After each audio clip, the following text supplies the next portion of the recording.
본방송에서 제공하는 부동산 정보는 투자 판단에 대한 참고 자료입니다. 방송에서 제공하는 부동산 물건의 가치, 가격 상승 및 가격 하락에 대해서는 방송사에서 보장하지 않습니다. 본방송은 간접 광고가 포함되어 있으며 방송에서 나오는 부동산 정보는 출연자와 경제적 이해관계가 있을 수 있습니다. 투자에 유의하시길 바랍니다. 본방송의 제작진 및 출연진은 방송통신심의위원회 규정을 준수합니다. 네, 안녕하십니까. 송승현의 집담입니다. 우리나라 부동산 시장, 글로벌 금융시장의 불안과 경기 침체에 대한 우려가 존재가 하고 있습니다. 한국은행은 최근 경제전망 보고서에서 올해 매매가는 높은 대출 금리와 전세 시장의 부진 등으로 부동산 시장 하락세가 지속될 것으로 전망을 했습니다.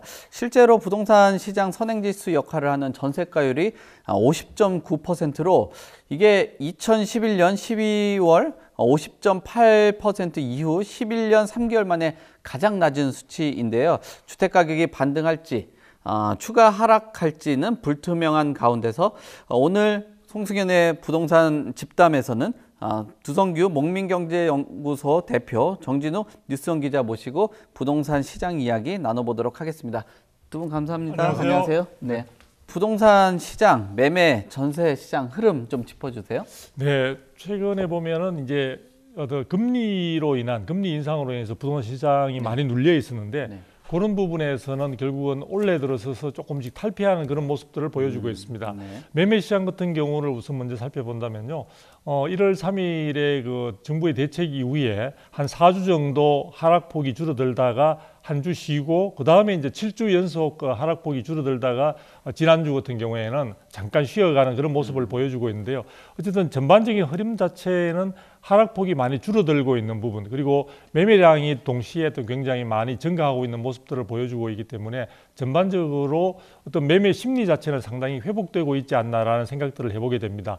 그리고 지금 전세 시장 같은 경우에는 28주째 사실은 굉장히 전세 가격이 결국은 하락을 면치 못하고 있습니다만 그 하락폭 부분도 지금 조금씩 줄어들고 있는 모습들을 보여주고 있고요. 전반적으로 전세 사기 여파로 인해서 빌라를 조금 외면하고 아파트 쪽으로 몰리는 그런 양상들도 보여주고 있습니다.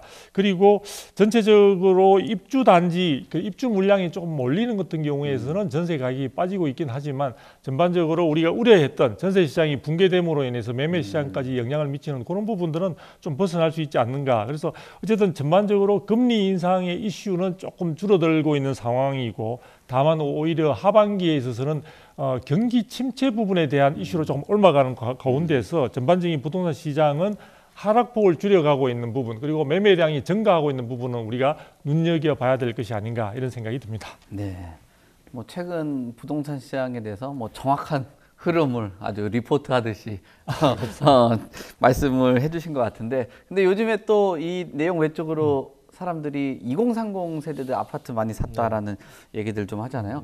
왜 그런 거예요? 내용이 좀 뭐 때문에 이렇게 2030들이 사신 거죠? 어쨌든 이 부동산 시장 하락과 기준금리 인상으로 인해 감소했던 젊은층의 아파트 매입이 다시 상승세를 보이고 있는데, 최근 아파트 시세가 좀 큰 폭으로 하락을 했고 또 시수요층 대상으로 한 대출 기준 완화가 영향을 미친 것은 보입니다. 근데 다만 2030 세대의 대출 상환 능력이 상대적으로 좀 떨어지고 또 기준 금리 인상 가능성이 어느 정도 지금 높을 수도 있는 그런 가능성도 있기 때문에 위험 부담이 좀 여전히 높습니다. 그래서 한국부동산원이 이제 월별 매입자 연령대별 주택거래 현황을 어떻게 살펴보면 지난 2월이죠. 20대 이하에서 30대의 전국 아파트 매입 비중이 32.96%를 약 30%를 추월을 했습니다. 이는 전월의 29.85%보다 약 2%포인트 이상 높은 것으로 지난해 2021년 1월 33% 이후 2년 1개월 만에 최대 수치입니다. 이 매수 건수는 794건으로 1월 달인 358건보다 약 2배 이상 증가를 했습니다. 이 2030 세대의 전국 아파트 매입 비중은 2020년 12월 34% 수준을 넘었지만 정부 대출 규제와 기준금리 인상으로 27%대로 하락을 했습니다. 하지만 지난해 말 15억 원 초과 고가주택에 대한 주택담보대출이 허용이 됐고 또 올해 1월부터 특례보금자리론이 신설되면서 상황이 좀 반전됐고요.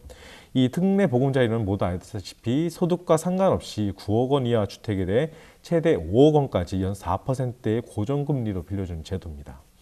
또한 생애 최초 주택 구입자에 대해서는 규제 지역과 무관하게 주택담보대출 비율이 약 80%까지 허용이 되고 또 국민주택기금에서 지원하는 생애 최초 신혼 디딤돌 구입자금 대출 한도도 각각 2억 5천에서 3억 원 그리고 2억 7천에서 4억 원으로 사용이 되면서 젊은 세대의 주택 매입이 수월해졌습니다. 아까 말씀드렸다시피 하지만 이 연령대에 비해서 이 상한선이 상대적으로 떨어진다는 점이 약간 우려스러운 부분도 있습니다. 네. 지금 뭐 2030 세대들 산다고 얘기하고 또 요즘 이슈가 되는 게 뭐 집값 양극화다 얘기들 하고 있잖아요. 근데 공시가는 하락되고 또 1주택자 세부담 축소가 되면 뭐 똘똘한 한 채 쪽으로 쏠릴 수 있다라는 의견들도 나오는데 이러면 양극화 더 벌어지고 그럴 가능성 없나요? 그럴 가능성이 지금 오히려 먼저 지금 나타나고 있습니다. 더 네. 심화되는 그런 모습들을 네. 나타내고 있는데요. 지금 뭐 일부 지역 강남구 송파구라든지 강서구 같은 경우에는 지금 거래 매물로 내놓았다가 거래 계약금을 지불한 상태인데도 불구하고 계약이 체결된 거죠. 일단은 체결됐는데 계약금을 포기하겠다. 그다음에 뭐 오히려 거기다 추가해서 위약금을 1억 원 정도를 주겠다라는 정도로 해서 계약을 취소하는 사례도 나타나고 있습니다. 그 이면에 우리가 한번 생각을 해본다면 결국은 향후 부동산 시장에 대한 기대감들이 상당히 이제 많이 있는 곳들인데요. 그런 부분들이 서울의 보편적인 현상이라든지 전국적으로 보편적으로 나타나는 현상은 절대 아닙니다. 그러니까 상대적으로 좀 주목을 받을 수 있는 그런 쪽에 시장원에서 이제 기존의 수요청에 있어서도 대출 규제 완화라든지 그런 부분들이 많이 이제 부각이 되면서 전반적으로 시장 자체가 매기가 많이 쏠리는 곳과 그렇지 않은 곳으로 나누어지는데요.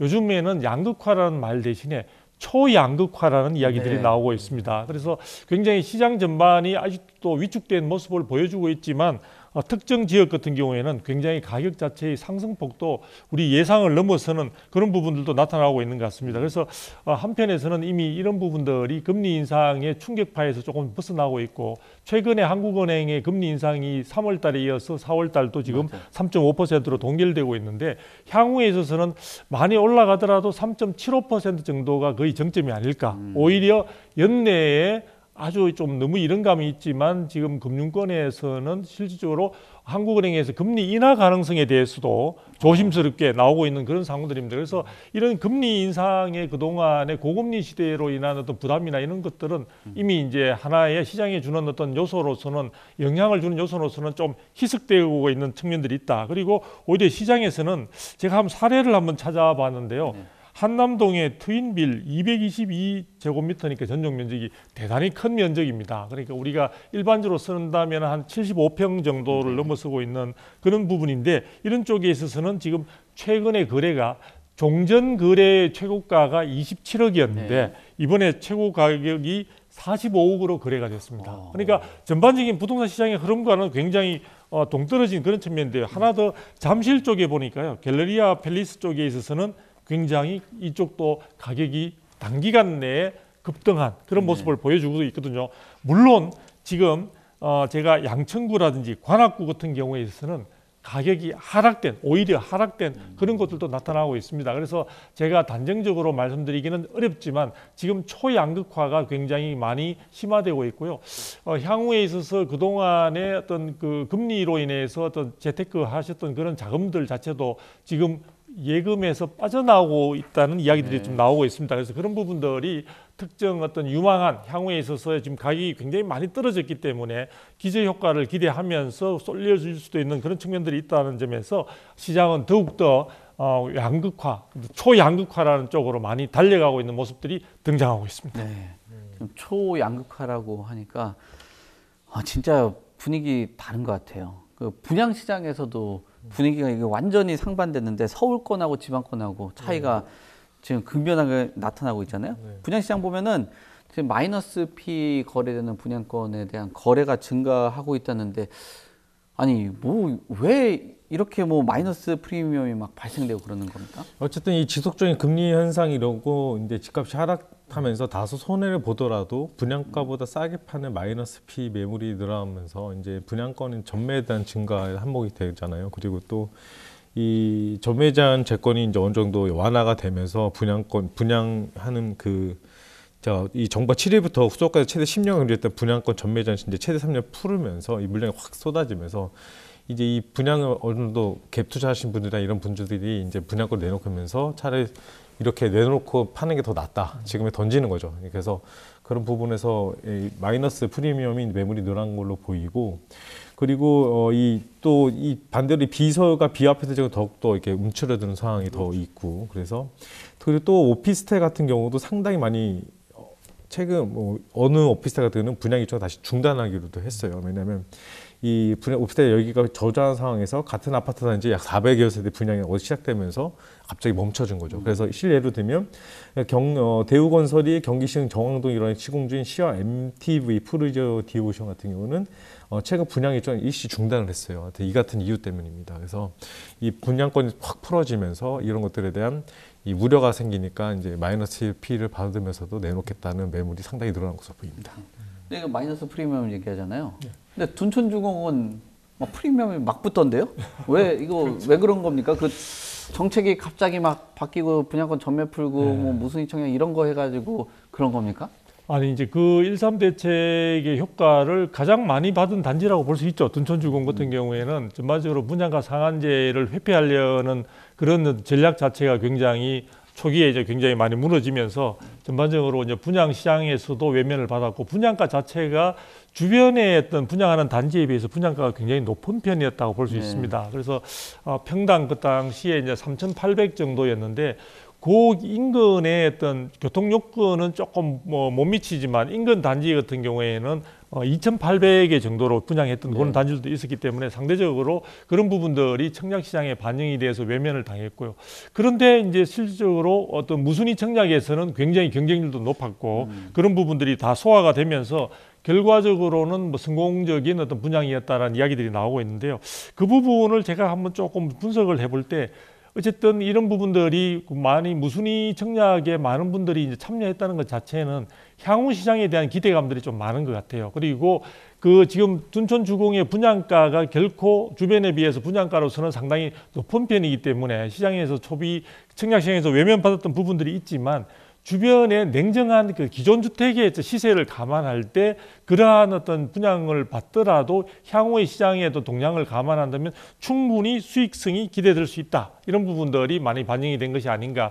그래서 어떤 그 지금이라도 강동구라는 강남 4구에 해당될 수도 있는 그 강동구의 전반적인 흐름을 볼 때 또 빠질 만큼 빠졌다는 저점에 대한 인식들도 많이 이제 확산되고 있는 측면들도 있는 것 같습니다. 그래서 그런 부분들이 전반적으로 맞물리면서 어떤 둔촌주공으로서는 상당히 굉장히 고무적인 그런 식이 나타났다고 보여지고요. 이런 부분들을 우리가 또 비교해 볼 수 있는 것은 기존의 헬리오시티가 대단지로서는 거의 10,000가구에 가까울 정도로 대단지인데, 이 헬리오시티에 있어서도 기존의 어떤 가격 자체가 많이 빠지면서 최근에 와서는 가격이 좀 더 상승으로 전환된 그런 부분들의 사례들도 나타나고 있거든요. 그래서 본다면은 둔촌주공 같은 경우는 어쨌든 여러 가지의 어떤 중간에 어려움이 많았지만 그런 과정에서도 가장 럭키한 그런 단지로서 주목이 될 것 같습니다. 네.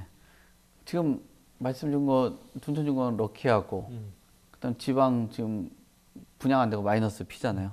정책 이거 폐라고도 볼 수 있는 시각도 있는데 어떻게 보세요? 저는 이 부분은 일단은 둔촌주공 자체가 워낙 입지 조건이 좋잖아요. 강남 주 근접이 좋은 것 같고, 교육 환경이 좋고, 그 대규모 단지 만든 상품성도 있고, 그리고 주변 시세 대비 합리적인 분양가 등이 있었기 때문에 이 지역은 그동안의 그 정책들에 의해서 어느 정도 눌렸던 부분인데, 이런 것도 좀 풀리면서 어느 정도 이제 제값을 한다. 네. 둔촌 분양팀 같아요. 안 됐어요. 네. 저는 수원사입니다.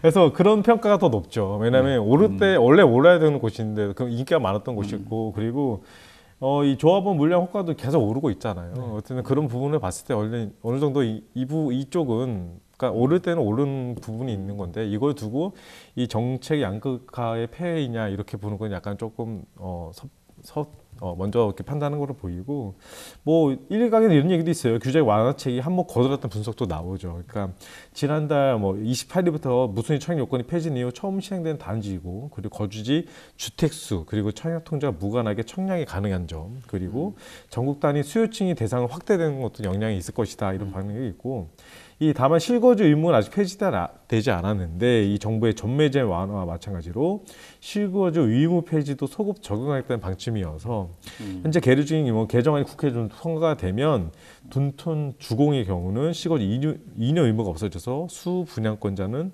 잔금 부족할 때 전세를 오는 방식으로 자금을 마련할 수 있게도 됩니다. 네. 그러니까 결국은 이 둔촌주공이 이런 정책의 폐해보다는 원래 위치적인 거나 뭐 가격적인 부분에서 조금 시장에 강점을 갖고 있었다 말씀 주신 것 같은데, 네. 앞에 짚어주신 거 뭐 실거주 의무 폐지 이런 얘기들 나오고 하셨는데, 그 네. 앞에 보면은 전매 제한 그 해제 그렇죠. 관련된 거, 해제되면 부동산 시장에 뭐 영향이 긍정적입니까? 어떻습니까? 그렇죠. 전매 제한이 해제될 경우에 있어서는 기존에 좀 묶일 수 있었던 그런 물량들이 시장에 나올 수 있는 여지가 있고요. 또 많은 분들이 여러 가지 자금 조달과 관련해서 지금 대출이나 이런 부분에 대한 부담이 클 수도 있는데, 네. 그런 부분들이 어떤 중도금이라든지 또 잔금 같은 경우에 특히 네. 중요한 것은 잔금 마련에 있어서 굉장히 이제 효과가 있는 그런 측면들이 있고요.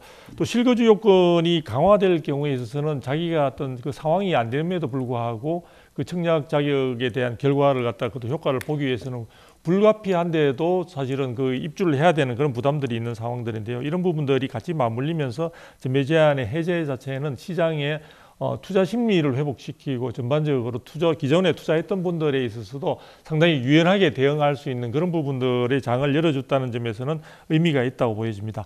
다만 이런 부분들 가운데 실거주 의무와 지금 조금 전에 잘 말씀을 해주셨는데요. 실거주 의무와 이런 부분들은 지금 법 개정 사항으로 되어 있어서 사실은 이 부분이 아직도 국회에서 언제 될지 모르는 그런 상황으로 있다는 점에서, 아까 둔촌주공 같은 경우는 나중에 입주할 시기가 아직도 시간이 많이 남았기 때문에 그때쯤이면 제도가 개선될지 모르겠습니다만, 지금 당장의 혜택을 기대하셨던 분들은 상당히 지금 잘 착오를 일으키시면 안 될 것으로 보여지고요. 또 이것과 함께 이 전매 제한 부분에 있어서는 실거주 요건 외에도 지금 사실은 양도소득세 부분이, 지금 분양권에 대한 양도소득세 부분이 굉장히 지금 아직도 여전히 큰 편입니다. 그래서 지금 1년 이내의 경우에는 실질적으로 부담하는 부분이 양도 차익의 그 77%를 세금으로 부담을 해야 되는 그런 부분들이 있는 그런 점들을 감안할 때, 실질적으로 이 양도소득세 부분에 대한 세법의 개정이 이루어지지 않는 한 사실은 전매 제한이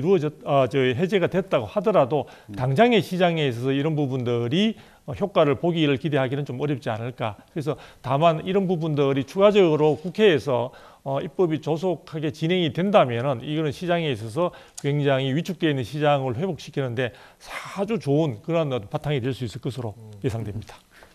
두 박사님께서 법 전공이에요.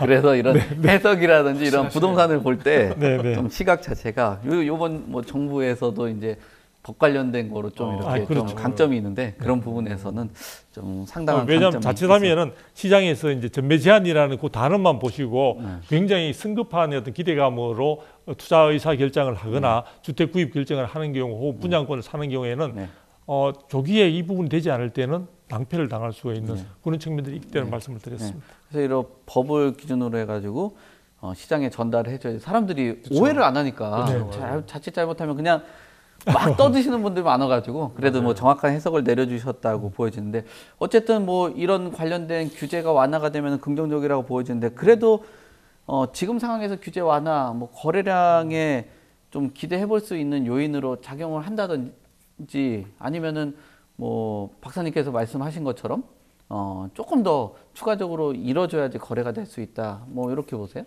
그다간 뭐 DSR이라든가 뭐 이런 것들 부분이 있을 건데, 이런 부분은 좀 더 정부에서는 지켜봐야 된다는 입장인 것 같고, 어쨌든 이 정부가 1.3 대책을 발표한 이후 일단 이 고금리에 얼어붙은 부동산에 어느 정도 훈풍을 좀 넣는 그런 효과는 있었잖아요. 그리고 거래량이 좀 늘어났고, 그리고 특별 보금자리라든가 이런 거에서 2030 세대들에게 어느 정도 주택을 구입할 수 있는 어느 정도의 토대를 마련했기 때문에 이런 부분에서는 상당히 긍정적인 평가를 볼 수 있고, 그래서 이 거래 활성화가 어느 정도 좀 이어져서, 그래서 정부의 입장에서는 어느 정도 봐야 되겠다. 하지만 또 지금 미분양된 사태가 상당히 많은 부분도 문제가 되고 있고 그런 PF라는 부분까지 연결이 되어 있는데 이런 부분에 대해서는 이제 원희룡 장관이 항상 얘기하는 말이 좀 더 상황을 지켜봐야 된다.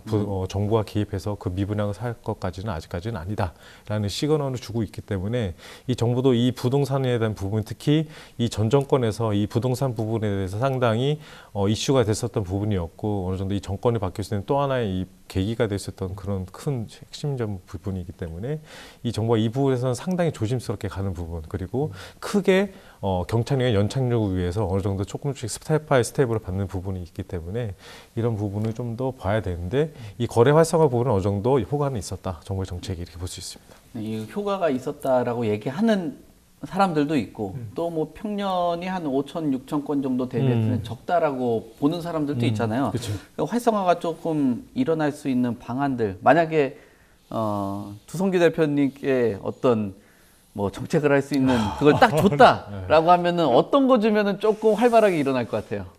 제가 볼 때는 일단 시장에 있어서 지금 이제 대출 문제라든지 이런 부분들은 어느 정도 그 위험이 많이 이제 가셨다고 볼 수 있습니다. 그리고 물론 신규 대출에 한해서 적용되긴 하지만 지금 신규 대출의 경우에 있어서는 지금 주택담보대출 같은 경우에도 3%대 이미 좀 상품들이 나오고 있는 상황들이거든요. 네. 그러다 보니까 실적으로 이제 그 대출과 관련되는 부분에 대한 부담은 많이 들었기 때문에 향후에 있어서는 결국은 시장 전망 자체를 어떻게 보느냐 하는 부분하고 그다음에 중요한 것은 지금 많은 이야기들 가운데 조금 전에 잘 짚어주셨습니다. 지금 PF와 관련해서 지금 공급 쪽의 상황이 녹록지가 않습니다. 물론 일각에서는 지금 미분양이 7만 5천 호를 넘을 정도로 지금 많이 쌓여 있기 때문에 그런 부분들이 시장에서 상당히 물량 압박의 요인으로 작용하지 않을까라는 이야기들도 있습니다만 지금 시장에서는 제가 조금 전 서두에 말씀드린 대로 옥석 가리기가 지금 진행이 되고 있고 잘 되는 곳의 단지에 있어서는 굉장히 주목을 많이 받고 있는 상태에서 실제 지금 상대적으로 경쟁률이 좀 떨어지는 쪽에 이제 미분양이 적체가 되고 있는 가운데 부동산 PF 자체가 지금 시중에서 굉장히 뇌관으로 위험의 뇌관으로 지금 작용을 하고 있고요. 한 131조 정도가 지금 굉장히 위험한 상황에 있다고 합니다. 그래서 전국적으로 지금 모든 어떤 굉장히 30대 기업에 속하는 건설 기업들조차도 지금 굉장히 자금 조달과 관련해서 어려움을 겪고 있는 상황들을 감안하면은 이 말은 뭐냐면 향후의 공급 자체가 정부가 기대하는 만큼 또 시장이 기대하는 만큼 원활하게 되지 않을 수 있다는 이야기를 이야기하는 겁니다. 그래서 현재는 가격 약세로 해서 지금 시장의 수요층들이 많이 움츠리고 있다 보니까 물건이 남아 돌아가는 상황이라서 물건이 굉장히 저렴하게 평가되고 있지만 조만간에 이런 부분들에 있어서 공급 자체의 내부적인 사정 등으로 인해서 원활하지 못하는 상황이 본격화된다면 전체적으로 수요자는 새롭게 또 수요 심리 회복과 함께 많이 늘어날 수 있는데 공급의 차질이 빚어지면서 전반적으로 부동산 시장이 굉장히 다운될 수 있는 그런 측면들이 있는 것 같다. 그런데 이런 부분과 관련해서 거래 활성화 부분은 지금 상황에서 규제만 조금 더 그러니까 시장 경제 원리가 제대로 작동할 수 있는 쪽으로 조금만 더 완화가 되면은 그것으로도 충분하지 않을까. 그리고 그 말은 다시 말해서 지금 정부가 1.3 대책에서 이야기했던 것들 중에 사실은 많은 내용이 된 것처럼 보이지만 입법과 관련되는 거 조금 전에 말씀드렸죠. 입법과 관련되는 부분은 지금 국회에서 거의 계류 중이거나 조만간에 될 가능성이 없는 아마도 내년 새로운 국회가 구성되어야 될 수 있는 그런 것들이 있다 보니까 사실은 우리가 윤석열 정부가 출범하고 난 뒤에 부동산 정책에서 1.3 대책을 중심으로 해서 많은 것들이 나왔습니다만 이거는 미완의 대책에 불과했다. 아직은 절반 정도도 제대로 작동되지 못하는 상황에 놓여 있는 측면들이 있기 때문에 그런 부분들이 시장의 회복과 심리적 회복과 함께 완전히 정비가 된다면은 저는 시장은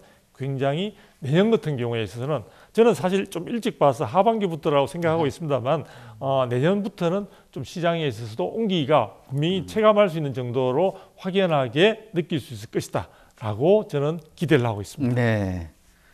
또 말씀드리면 법을 전공하셨지만 또 건설 산업에서 또 연구위원으로 그렇죠. 계셔가지고 네. 또 공급 쪽이나 이 PF 진짜 문제거든요. 지금 그 거래 활성화뿐만 아니라 PF랑 공급적인 부분들 뭐 같이 말씀을 주신 것 같은데 역시나 뭐 계류적인 그 법안들이 많다 보니까 정책적인 그 효과를 발휘하는데 좀 한계가 있다라고 생각되는데 뭐 주 박사님도 내년 한번 노려보셔도 괜찮을 것 같은데 참. 네. 아니 뭐 그. 그냥 개인적인 네, 생각입니다. 네, 네. 그 지금 말씀 주신 것 같은데 이런 내용들 하면서 요즘에 조금씩 시장의 흐름도 많이 바뀌고 있는 것 같아요. 뭐 금리도 지금 계속 동결하고 있는 그런 상황이고 그러다 보니까 뭐 집값 반등에 대한 신호가 좀 나타났다. 두 박사님은 개인적인 의견으로는 하반기부터도 있는데 좀 보수적으로 접근하면 내년까지 생각을 좀 주신 것 같아요. 집값 반등에 대한 그 신호 시작됐다고 볼 수 있는 견해들 어떻게 그 좀 내용들이 흘러가고 있길래 이런 얘기를 합니까? 네, 일단 그동안 이제 금리라는 것도 상당히 큰 발목을 잡고 있었죠. 그래서 미 연준에서도 3월에도 기준금 0.25% 정도 인상을 했지만 또 앞으로의 전망에 대해서 어느 정도 물가가 좀 잡혀가고 있다는 좀 어떤 시그널을 보여주면서 이 금리 인상이 상당히 어느 정도 안정세로 표현할 수 있지 않을까라는 얘기도 나오고 있습니다. 하지만 또 이 내부적으로 또 이 미국 실리콘밸리 은행이라든가 갑자기 이런 사태가 터지면 또다시 금리 불안을 일으킬 수 있으니까 이런 미국 연준과 이 또 다른 사태에 대한 이런 금리에 대한 영향을 미칠 수 있는 이 부분이 어느 정도 안정이 되면 대표님께서 말씀하셨는 어느 정도 이 훈풍에 대한 효과가 어느 정도 나올 것 같고 또 한 건은 이 미국 인플레이션이 다시 좀 둔화가 된 걸로 나타났어요. 어쨌든 이 2월 소비자 물가지수 CPI가 전년보다 6% 올랐는데 지난 1월 6.4%보다 오름폭을 줄여서 가장 적게 상승을 했습니다. 그래서 인플레이션 둔화세가 지속되는 내용이고 그리고 하지만 일부 경제학자들은 미래 물가 흐름을 예측할 수 있는 자료 강조하는 CPI가 여전히 높다. 그래서 이 상승폭을 키웠다는 점이 어느 정도 우려스러운 부분 평가되면서 이 연준의 기준금리를 좀 지켜봐야 된다는 얘기도 하고 또 내부적인 문제도 있어요. 국내적으로 어느 정도 이 물가, 그러니까 물가라는 것도 오르고 있고 그리고 경제가 그렇게 좋지 않다는 것 이런 것도 어느 정도 영향이 있기 때문에 이 부분에서도 어느 정도 효과가 이제 정부가 또 다른 정책이 나오면서 어느 정도 이 좀 경기 활성화, 그러니까 특히 부동산 쪽으로 활성화를 한다면 더 됐고 또 내년에 총선이 있잖아요. 그래서 이 부분에서 정부가 분명히 대책을 내놓을 것이고 이런 경제적인 대책을 마련해놓기 때문에 이 대표님께서 얘기하셨던 이 내년도 상반기 특히 선거를 앞두고 하는 이 상반기에서는 상당히 좀 더 많은 정책들이 쏟아지면서 부동산 활성화될 걸로 보입니다. 네. 참 이게 부동산하고 선거하고 연결이 진짜 많이 된 것 같아요. 이런 뭐 참 붐업도 시켜야 되는 그런 상황이고 말씀하신 것도 들어보면은 보도된 시장의 의견들 주면은 참 이게 좋은 것 같기도 하고 어려운 난관들도 많은 것 같은데 그래도 집값 상승에 대한 그 반등 신호도 또 예측하시는 분들도 예전에 그 두성기 대표님 거의 혼자였던 것 같아요. 조금씩 나오는 것 같은데 왜 이런 뭐 시작됐다라고 보는 의견들이 나오고 있는 거라고 생각하세요? 네. 그렇게 저도 외로웠습니다. 네. 굉장히 고독하게 저 혼자 상승론을 한다고 해서 사실은 욕도 많이 배부를 정도로 많이 얻어먹었습니다. 그런데 이제 일단 전반적으로 그동안 우리가 이제 2021년부터 시작된 어떤 금리 인상 그 부분이 어느 정도는 그 끝이 보이는 것 같아요. 그래서 이제 그 끝이 보인다는 부분은 그 부분에 대한 고통이 충분히 있더라도 사람들이 이제 견디어낼 수 있는 그런 부분에 대한 맷집이 좀 생기는 그런 측면들이 있는 거죠. 그런 부분들이 지금의 거래량 증가로 나타난 것 같고요. 또 국토연구원에서 2월 달에 전국 주택 매매 시장 소비 심리 지수를 파악을 해보니까 이게 22년 6월 달 이후로 가장 높게 나타났고 100%를 넘었습니다. 즉 긍정적으로 보는 시각이 훨씬 많았다는 그런 측면들을 이야기해 주거든요. 그런 측면에서 본다면 저는 이제 향후에 있어서도 지금 시장에 있어서 어느 정도 우리가 바닥 다지기가 이미 시작된 것이 아닌가 이런 생각이 들고요. 제가 생각할 때에는 하반기 정도 되게 되면은 아까 조금 전에 말씀드린 대로 내년 총선에 대한 그런 부분들이 본격적인 움직임들이 나타나면서 이것은 뭐 국민의힘당이든 민주당이든 간에 국민들에게 좀 더 이 우리가 민생과 관련돼서 어필할 수 있는 그런 부분들에 대한 많은 법안들이나 또 정책이나 이런 것들을 쏟아낼 것으로 보여집니다. 그런 부분들이 부동산 시장에서는 조금 심리적인 위축에서 벗어나는데 그러한 따뜻한 훈기로서 되어줄 때 전반적으로 시장은 정상화될 수 있는 여지가 있는 것 같고요. 그와 함께 우리의 사실은 가장 우리가 경험하면서도 지금 약간 그 간과시하고 있는 게 중에 하나가 코로나19의 어떤 그런 부분들도 지금 거의 이제 종식, 팬데믹이 지금 종식되는 그런 측면들이 있으면서 거래를 하러 사실은 중개업소를 방문하는 발걸음이 지금 많아지고 있습니다. 특히 최근에 같은 경우에는 이사철과 같이 맞물리면서 전반적으로 거래량이 증가하는 데는 이러한 심리적 회복 부분이 장기적으로 구체적인 어떤 수치로서 나타나는 것은 아니라 하더라도 심리적으로 나는 앞으로에 대한 어떤 미래에 대해서 기대감들을 많이 갖게 되는 그런 모습들이 등장하고 있기 때문에 이 코로나 부분에 대한 종식 가능성들이 구체화되고 있는 상황에서 전반적으로 거래 심리는 앞으로도 긍정적인 시그널 쪽으로 많이 움직일 가능성이 있다. 그런 부분들이 부동산 시장에서 아직은 많이 미완성인 그런 제도라든지 또 시장 상황이나 이런 부분들이 있지만 그럼에도 불구하고 전반적으로 금리 부분에 대한 불안감도 가셨고 코로나 부분도 종식이 되는 그런 여러 가지 호재들을 위해서 심리적인 안정을 찾는다면 저는 그 앞으로 향후의 부동산 시장을 비관적으로 볼 것은 전혀 아니다. 오히려 많은 투자자들은 언제 투자해야 될 것인가 혹은 주택을 구입해야 될 실수요자들은 언제 내가 구체적인 액션을 취해야 될 것인가 하는 부분을 선택하는 것이 가장 중요한 이미 시점에 와 있는 것이 아닌가 라는 생각을 해보게 됩니다. 네, 그럼 금리 동결되고 네. 또 코로나 뭐 종식에 가까운 그런 수준까지 나와 있는데 그러면 지금 부동산 시장에서 실수요자들이 내 집 마련할 수 있는 그 기회다라고도 해석도 해볼 수 있을까요? 저는 사실은 해볼 수 있다고 생각을 합니다. 긍정적으로 그런 부분들을 또 보여주는 단적인 사례가 우리 무순위 청약에서 경쟁률이 사실은 본 청약에서는 굉장히 경쟁률이 낮았는데 무순위 청약에서는 많이 사람들이 참여하는 그런 모습을 보여주잖아요.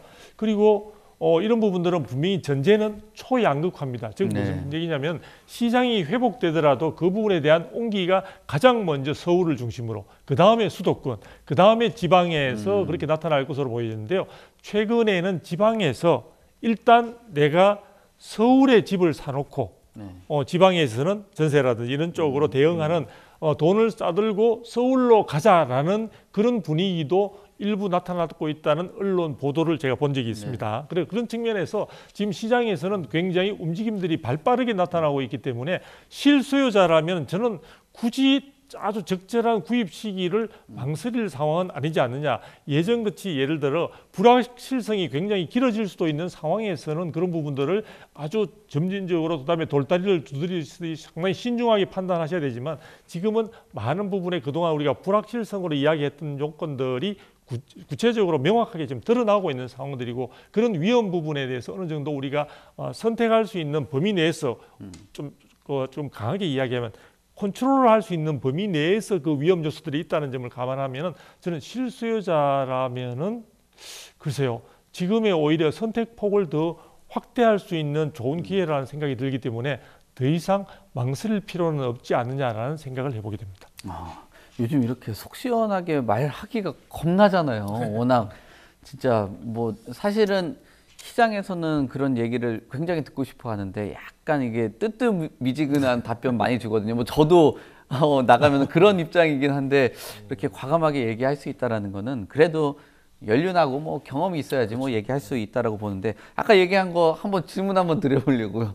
돈 싸들고 올라간다는 이런 언론 보도들 많이 나온다는데 근데 요즘 사실 좀 그런 흐름들이 좀 나오고 있죠. 서울 쪽으로 많이 자금들이 가고 있죠. 어쨌든 이 부동산이라는 것이 이제 인구 정책에도 맞물려 있는 것 같아요. 그러니까 이 수도권 지역에 어느 정도 일자리가 제일 많고 그리고 젊은 층들이 일을 할 수 있는 공간이 상당히 많다 보니까 그에 대한 수요가 항상 발생을 하고 그렇기 때문에 거래량도 상당히 많기 때문에 그래도 이 변동편이 그래도 심함해지면서 그래도 투자 가치가 있는 수도권, 특히 경기 이북 쪽으로, 그러니까 서울과 경기, 인천 쪽으로 몰리는 이유가 그런 것이고, 근데 또 인천 쪽은 좀 약간 좀 다른 것 같아요. 인천과 그때는 분양이 너무 많아요.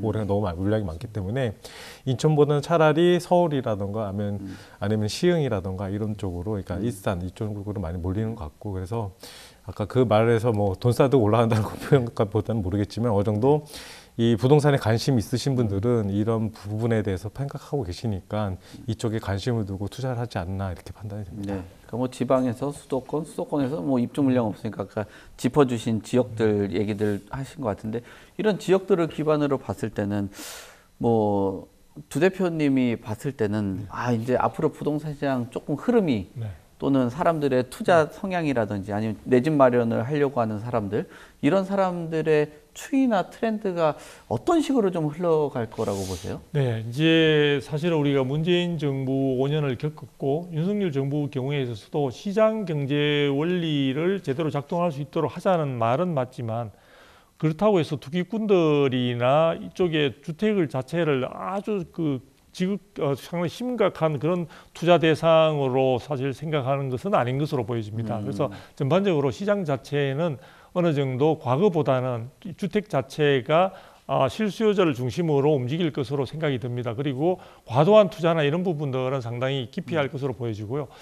그런 가운데 시장에서는 이번에 전세 사기 사건 등을 중심으로 해서 이제 조금 더 우리가 상대적으로 우등지에 해당되는 그런 아파트라든지 그다음에 아파트 중에서도 고급 아파트 쪽으로 매기가 많이 움직일 것 같고요. 그다음에 실질적으로 기존에 된 여러 가지 주택 공급을 확대하는 측면에서 많이 소형 주택에 주목이 되다 보니까 중간에 우리가 소득 수준의 향상이라든지 그런 부분들로 인해서 지금 중형 부분에 대한 물량들이 부족한 가운데 중대형에 대한 관심이나 어떤 그런 부분들 수요들도 많이 몰리고 있는 양상들을 보여주고 있습니다. 그래서 주택 시장 자체는 이전보다는 과거의 어떤 투기적이나 투자적인 그런 성격보다는 실제로 실수요 중심으로 많이 옮겨가고 그 다음에 주택에 있어서 주거에 굉장히 안락함을 추구하는 충분히 자금력이 있을 때에는 그런 부분들에 있어서 기존의 어떤 아주 소형 주택을 다수 취득하기보다는 충분히 넉넉한 그런 쪽에 그리고 상당히 희소성이 있는 그런 중대형 쪽에 어떤 그런 관심들이 많이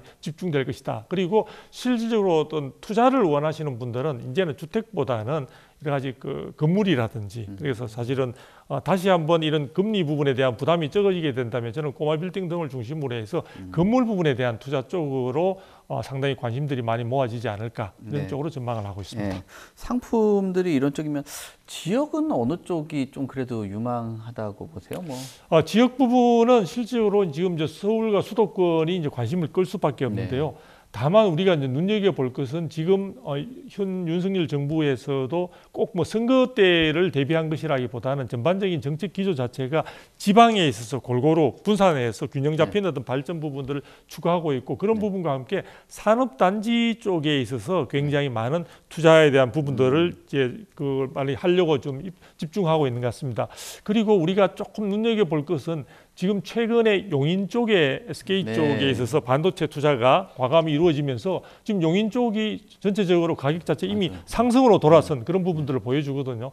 그래서 향후에 있어서 우리가 경기 부분에 대한 위축을 굉장히 우려하고 있는데 이런 부분들과 함께 정부가 경기를 회복시키면서 경기 활성화시키면서 전반적으로 기업들이 투자가 집중될 수 있는 부분들 그리고 산업단지 중심으로 전반적인 전체적인 정책 기조를 이어갈 수도 있다는 점에서 그런 쪽과 연관된 그런 쪽에서도 산업단지라고 해서 공장만 짓는 것은 아닙니다. 요즘은 근로자들이나 이런 쪽에서 상당히 머무를 수 있는 그런 공간들, 문화시설까지도 포함해서 제가 이제 산업단지 투자 평가 심의위원회를 하고 있기 때문에 구체적인 그런 사례들을 제가 많이 접하고 있거든요. 그래서 그런 쪽에 조금 더 관심을 갖고 그래서 예를 들어 충분히 그런 쪽에 관심 있는 그런 쪽의 상품들에 대해서 살펴보시면은 정보들은 지금 많이 오픈되어 있는 상황들이니까 그런 쪽으로 저는 전체적인 투자의 흐름이 변화를 겪을 것이다 그렇게 보고 있습니다. 근데 그 산업단지가 최근 들어서 평가위원도 하고 계시다고 말씀을 주셨는데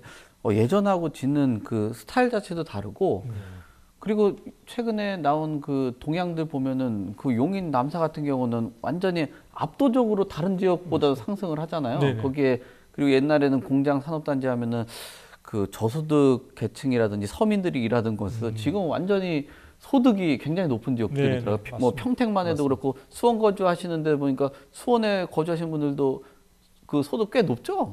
네, 높습니다.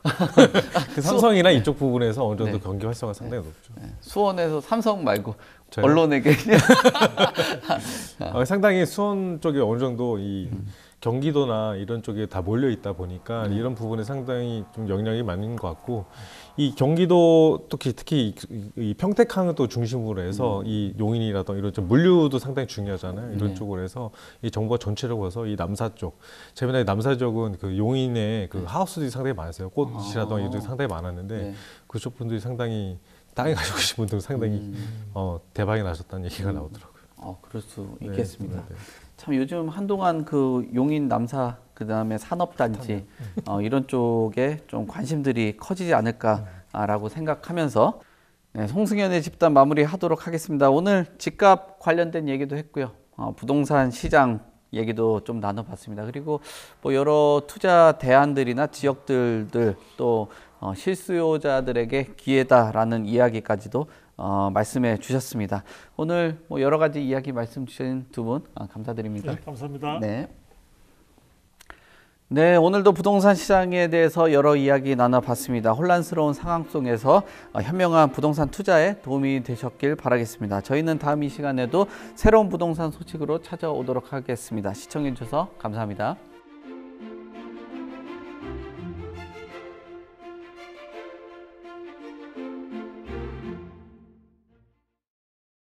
본 방송에서 제공하는 부동산 정보는 투자 판단에 대한 참고 자료입니다. 방송에서 제공하는 부동산 물건의 가치, 가격 상승 및 가격 하락에 대해서는 방송사에서 보장하지 않습니다. 본 방송은 간접 광고가 포함되어 있으며 방송에서 나오는 부동산 정보는 출연자와 경제적 이해관계가 있을 수 있습니다. 투자에 유의하시길 바랍니다. 본 방송의 제작진 및 출연진은 방송통신심의위원회 규정을 준수합니다.